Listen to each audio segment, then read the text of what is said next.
अस्सलाम वालेकुम ख़वातीन और हज़रात, मैं हूं गज़ाल और आप देख रहे हैं क्राइम स्टोरीज। नाजरीन, जब भी आप स्ट्रीट क्राइम के बारे में सोचते हैं तो एक ये जो इमेज हमारे दिमाग में आती है वो यही है कि कोई बाइक पर आएंगे चोर या गाड़ी वालों को या किसी को भी ऐसे लूट कर फरार हो जाएंगे।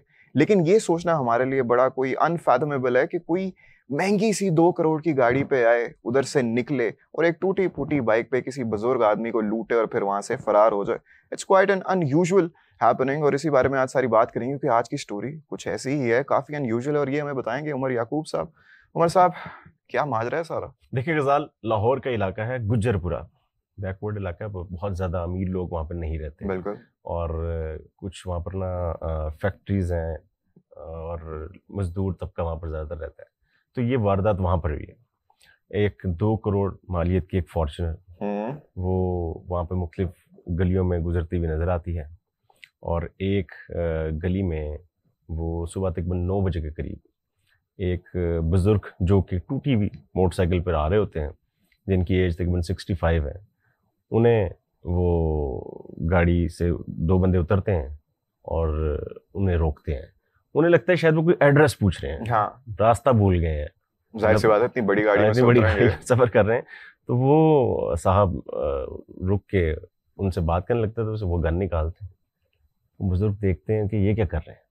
एक और बंदा आता है, वो आके उनके बुज़ुर्ग के मुंह पे थप्पड़ मारता है और उसके बाद वो उनकी तलाशी लेना शुरू कर देते हैं। वो हक्के बक्के रह जाते हैं कि ये हो क्या रहा है।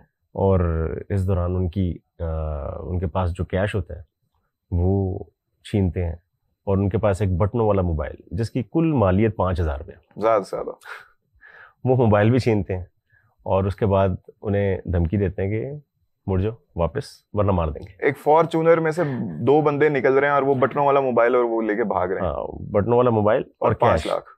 हाँ, कैश 5 लाख रुपया वो साहब के पास किस तरह था। वो गुज्जरपुरा में जो जानवरों के व्यापारी हैं और सुबह सुबह वो जानवर जाके परचेज करते हैं वहाँ के मुकामी जो लोग हैं उनके लिए, और मंडी से जाके लाके वहाँ पर उन्होंने लाके हैंड ओवर करने होते हैं, सप्लाई करते हैं। हाँ, वो सप्लाई करते हैं। तो 5 लाख रुपए उनके पास कैश था। अच्छा, ये बात अब डाइजेस्ट ही नहीं हो रही थी कि भाई फॉर्च्यूनर पे आए, वारदात करके चले गए। जब उस शख्स ने पुलिस को कॉल की तो पुलिस भी ना माने। कैसा कैसे हो सकता है भाई, मतलब उस बंदे का हुलिया देख के पुलिस के ड्रामे कर रहा है, फैब्रिकेटेड स्टोरी है, इसका किसी के साथ कोई मामला है, वो उसको मतलब उलझाने के लिए ये इस तरह की कोई फेक कॉल चला रहा है। खैर, वो पास जो फैक्ट्रीज हैं वहाँ से CCTV फुटेजेस देखी जाती हैं, तो उसके बाद पुलिस को यकीन होता है कि यार ये तो वारदात हुई है। अच्छा, पुलिस कोशिश करती है कि इसको बैक ट्रैक किया जाए। ठीक है। उस एरिया में अब बहुत ज़्यादा CCTV कैमरे तो नहीं लगे हुए थे, लेकिन जहाँ जहाँ CCTV कैमरे उनको नज़र आते गए वहाँ से वो फुटेजेस गैदर करते गए। एक तरफ तो पुलिस ने FIR दर्ज कर ली। FIR दर्ज करने के बाद पुलिस ने इस फॉर्च्यूनर को ढूंढने के लिए दो या 3 टीम्स बना दी कि कोशिश करें कि इसको एक आध दिन के अंदर ही ट्रैक कर लिया जाए, क्योंकि जितनी देर होगी उतनी दूर वो उनको जाने का मार्जिन मिल जाएगा। अच्छा, पुलिस को एक बड़ी इंटरेस्टिंग CCTV फुटेज मिलती है। वो फुटेज ये थी कि गुज्जरपुरा के इलाके में ही ये वारदात करने के ठीक 45 मिनट बाद वो एक कॉर्नर पे जाते हैं। वहाँ पे छोटा सा एक रेस्टोरेंट होता है, होटल होता है मजदूरों के लिए। गाड़ी साइड पे लगाते हैं, यहीं डाकू वहाँ पे उतर के खाना खाते हैं। वाह। खाना खा के उसी 5 लाख में से बिल देते हैं और फिर गाड़ी में बैठते हैं और अपना सफ़र शुरू कर देते हैं। अच्छा, पुलिस ने ये ऑब्जर्व किया कि उसके ऊपर जो नंबर लगा हुआ है वो फेक है, वो किसी मेहरान गाड़ी का था और गाड़ी थी फॉर्च्यूनर। उसके बाद मज़ीद फुटेजेस गैदर करने के लिए वो आगे देखते हैं कि कहाँ जा रही है, कहाँ से वो निकल रही है। तो पता चलता है कि जी वो रिंग रोड पर एक उसकी गाड़ी नज़र आई है। ठीक है। लेकिन प्रॉब्लम ये थी कि जिस नंबर को पुलिस ने पहले देखा था, रिंग रोड पे जो फॉर्च्यूनर चली थी वो कोई और था। पुलिस ने फिर उसका नंबर निकलवाया तो पता चला ये फॉर्च्यूनर तो गुजरांवाला की है। यहाँ की पुलिस ने वहाँ की पुलिस से रब्ता किया, वहाँ पर एक टीम भिजवाई गई।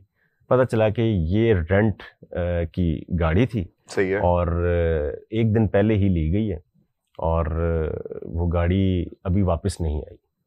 इससे पहले कि वो वहाँ पर गाड़ी लेके वापस पहुँचते, रेंट वाले को वापस करते, पुलिस पहले से वहां पर मौजूद थी। वाह, मतलब अच्छा उनका सिस्टम स्वागत करने के लिए।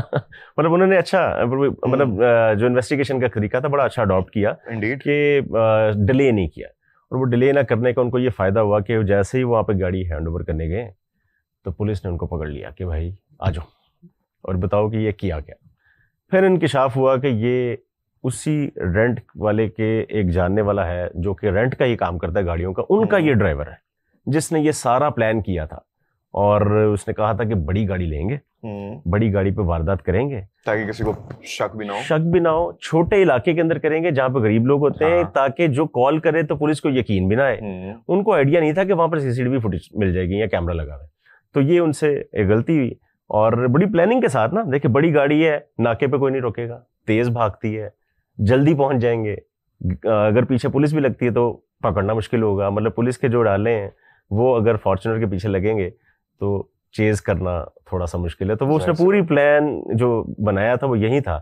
फिर एक और चीज के गुज्जरपुरा का इलाका क्यों, वो गाड़ी से ना 2 बंदे उतरते हैं, एक बंदा गाड़ी के अंदर मौजूद होता है, वो वहां का लोकल होता है। और उसने कहा था कि प्लान बनाते हुए कि यहाँ के 2-3 ऐसे बंदे हैं जो सुबह सुबह कैश की ट्रांजैक्शन करते हैं। मतलब टारगेट इनका पहले से था कि या ये हो सकते हैं या 2 और हो सकते हैं। वो 2-3 और थे। ये पुलिस ने जो नजर आया उसके पास 3 लाख 5 लाख 2 लाख जितने भी मिले तो वो मिलेंगे। तो उनका तो टारगेट ये था कि तीनों नजर आ जाए और वो 1 बाय 1 तीनों को या चारों को लूटें और उसके बाद जो पैसे हाथ में है वो जाके गाड़ी वापस हैंड ओवर करें और जो पैसे मिलेंगे उसको वापस में बांट के हंसी खुशी जिंदगी गुजार लें। लेकिन पुलिस ने उनको पकड़ लिया। अब जो फॉर्च्यूनर थी वो भी पुलिस ने बरामद कर ली और जो कैश उन्होंने छीना था वो भी ले लिया, लेकिन वो 5,000 रुपये वाला मोबाइल नहीं मिल रहा। अरे वो जिनके साथ वारदात हुई है उनको इस बात की बड़ी तकलीफ कि यार ये जो वारदात का प्लान करने वाला सरगना था वो तो गुजरांवाला का वो ड्राइवर था, लेकिन जिसने बताया था कि गुजरपुरा के ये पर्सनालिटीज हैं जिनके पास कैश होता है वो उन्हीं की बरादरी से, ये गुजर है जिनके साथ वारदात हुई है, जो करवाने वाला है वो भी गुजर है। तो और इन लोगों को अपनी कम्युनिटी का बहुत ज्यादा होता है। हाँ, तो वो उनको बड़ा ही अफसोस हुआ कि यार ये इसने किया क्या है। और गुजरावे हो गए। तो ये वारदात बड़ी यूनिक किस्म की थी जिसने लाहौर पुलिस को बड़ी अचानक वक्त में डाल दिया कि ये फॉर्च्यूनर पे एक टूटी हुई यामा बाइक जिसके मतलब आगे मरगाट भी नहीं है और वो 2-3 दफा किक मारे तो स्टार्ट भी नहीं होती, तो ऐसे बंदे को लूटा जा रहा है। तो मतलब 2-3 घंटे जो वो बड़े क्रूशल थे पुलिस के लिए जब तक सीसीटीवी फुटेज नहीं मिली। लेकिन उन्होंने जिस तरह सारा लोकेट किया, ट्रैक किया, वो कमेंडेबल है। हाँ, इसमें कोई शक नहीं कि पुलिस ने फिर फौरन कहा कि इसका तरीका यही है कि जहां जहां से सीसीटीवी फुटेज मिलती है उसको बैक ट्रैक करें और मुलजिमान तक पहुंचा जाए। इससे मुझे एक वाकया याद आता है। अब आपने देखा होगा डॉल्फिन वाले कई जगह जगह नाके लगा के खड़े होते हैं, बाइक वालों को ही रोकते हैं, सिर्फ और सिर्फ बाइक वालों को, आपके शनाख्ती कार्ड चेक करने, कोई क्रिमिनल रिकॉर्ड तो नहीं है वो। एक दफा मैंने साहब से पूछा, मैंने कहा अच्छा मुझे बताएं ये क्रिमिनल सिर्फ बाइक पे ही निकलते हैं, बाहर गाड़ियों में नहीं निकलते? कहता जी जी बिल्कुल, स्ट्रीट क्राइम सिर्फ बाइक वाले ही करते हैं, गाड़ियों वाले नहीं करते, रिकॉर्ड है हमारे पास। मैंने कहा अच्छा आप हमें भी बताएं आके।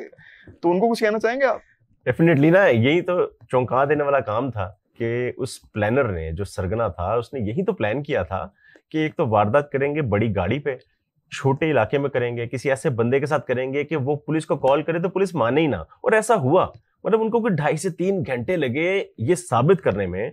और वो जिसके तरह वारदात हुई है वो बता रहा था कि मेरी पुलिस से तलब कलामी हो रही थी कि मेरे साथ वारदात हुई, मान क्यों नहीं रहे। वो कैसे मानते भाई, जो उसका हुलिया था, सादा से कपड़े, शलवार कमीज पहनी हुई है, टूटी हुई मोटरसाइकिल, और आप कह रहे हैं जी फॉर्च्यूनर पे डाकू है और उन्होंने वारदात की और गुजरपुरा के अंदर की, जहां पर तंग गलियां हैं, जहां से भागना भी मुश्किल था। तो वो 2.5 घंटे वो कहता है कि मैं पुलिस वालों से उलझता रहा हूँ। जब फुटेजेस सामने आई तो फिर उनको यकीन हुआ कि वाकई वारदात हुई है। तो जिसने प्लानिंग की थी उसने बहुत हॉलीवुड की मूवीज देखी, बहुत हॉलीवुड की, लेकिन उसको कोई फायदा नहीं हुआ। पहली वारदात में वो बेचारा तो नहीं बोलूंगा उसको, बिल्कुल बेचारा नहीं बोलूंगा, बड़ा जालिम आदमी था उसने, बहुत जालिम। और जिस तरह से उन्होंने प्लान किया था, पुलिस बता रही है कि अगर ये रेजिस्ट करते तो शायद वो उसको गोली भी मार देते, क्योंकि दोनों के पास वेपन था।